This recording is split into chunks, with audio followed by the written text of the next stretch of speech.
right, guys, welcome back. It's been a while. If you're new here, thanks for stopping by. Appreciate it.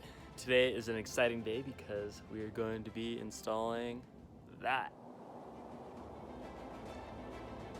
That is the Chief Products roof rack in the Overland configuration. Total install took me just about an hour and a half. Biggest thing is the prep work, but yeah, here she is.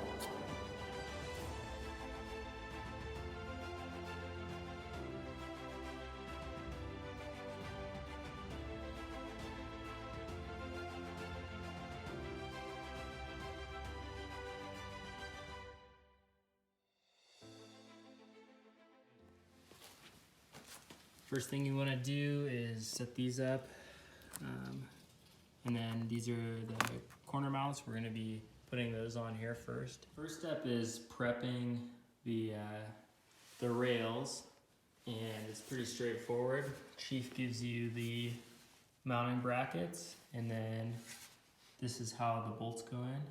You want to put those double stack lock washers on top there, and then you put the bolts on the bottom. But you do that, there's 1, 2, 3, 4, 5. So there's 10 in total, 5 each side. And you want to get those all mocked up before you put them on the vehicle. Make sure they're loose too, because you're going to probably do some adjustment. And you're actually going to use your factory hardware. These are all going to go in the middle here. When you take off your factory rails, you'll see that there's going to be a nutsert on the front and the rear that gets uncovered. And Chief gives you four bolts there for those. So the black bolts that Chief provides you, one on each side in the front, and then one on each side in the rear. You'll see when you take your factory rails off, there's going to be a nutsert on your roof up front, and then in the rear that were just covered up. They didn't have a bolt in there. And I highly recommend putting some WD-40 or some different type of lubricant.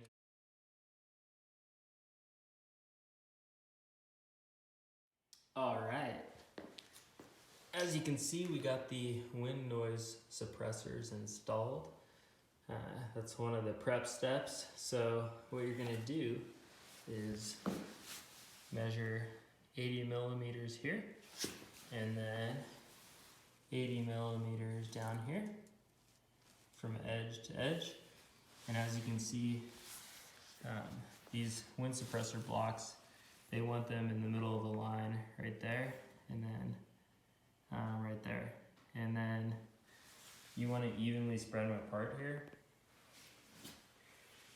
And there's going to be 5 in the middle, so they're exactly 5.5 inches apart at the bottom. And that will make them evenly spaced. You guys don't want whistling on your roof, so this is how you do it. All right. So we removed the stock sliders, which are down there, and we're going to be installing the Chief Rack system. Some pointers on installing this guy. So these are called nutserts, and they run along both sides of the roof. You'll notice when you take off the stock rack that the bolts are only in 1, 2, 3, 4. So there's going to be 4 bolts you remove on each side. Now the frontmost and the backmost, they won't have bolts in them. So what you'll find is, this vehicle is a 2018. There's going to be some corrosion in here, and these nutserts are very delicate. They're just pinched into the roof, which is tin right there. So Don't over torque these, and I highly recommend spraying some WD-40 in here. And then before you even try to install the rails, the chief rails, just get the bolt and run it in here and make sure that they all go in smoothly. And if they don't, you can take your Torx and just put it in till you feel it tighten with the corrosion, and then back it out. Put it in, back it out, and do that until the bolt goes in smoothly. Because when you put the rails on, you're going to be working in a really tight space, and I don't want you guys to strip these, because if these start turning, that's bad news. After you've made sure those corrosive nut certs were clear, then we're gonna go ahead and mount both rails. And you're not going to want to tighten these bolts down yet. Just keep them finger tight, okay? And because we're gonna have to do some adjustment here, unless you want wind noise, that is. So just follow the instructions step by step, and we shouldn't run into any problems. So now that you have both rails loosely installed, we're gonna go ahead and put a couple of the cross rails on to line things up, and then we'll do some adjustments. A very important step, we're gonna talk about the order in which you need to install the crossbars. So you put one up front first, and then you'll put one around the middle, and that kind of lines everything up. But more importantly is the order that all the washers go. So this will come in from the top, just like so. So you have your bullet lock washer, and then once it shoots through the bottom there, that's when you go ahead and put the rubber washer on. So you put the rubber washer on the bottom of the bolt, and then what happens is it gets sandwiched up against your plate. So the rubber washer will sit on top of here. Don't forget that step. Next, here's the mounting plate. That goes right underneath here. And then you loosely tighten those bolts in there for now. All right, you're looking at a fully installed rack, folks. So, once you set the planks on and finger tighten those, what you want to do is you want to have two people, one on each side, and you want to pull each rail, each one of these rails wide in the rear, okay?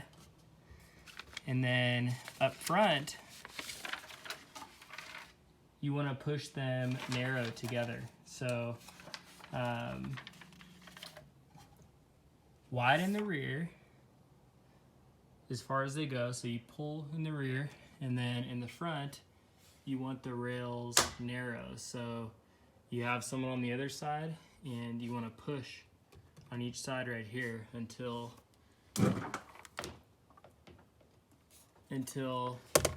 this is as far in as it will go. And then once it's as far in on each side, you tighten those down, because you want to keep them in place. So get the front as narrow as you can and the rear as wide as you can, and then you can go ahead and properly torque everything down. So next you torque these, both the planks to the spec, and then you torque the Torx bolts on the rails. And after that, you're gonna torque these. That's the last step. The last step is gonna be torquing these, and I believe there's 20 of those on each rail. So there you have it, tips and tricks. Now for the test drive.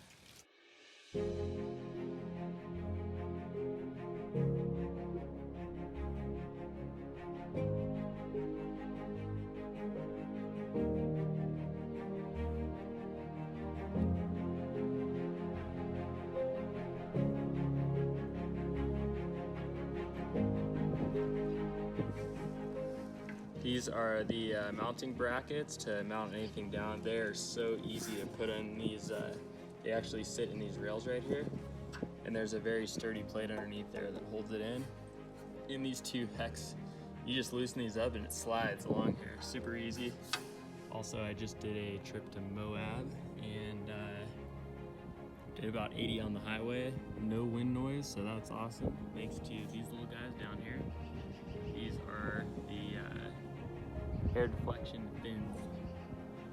And you get a little more wind noise with the crossbars, but if you have the total system with the perimeter, that blocks a lot of the wind noise.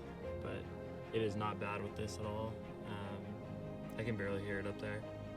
If I had to guess, like decibel wise, it's probably 10, 12 decibels when you're going 75.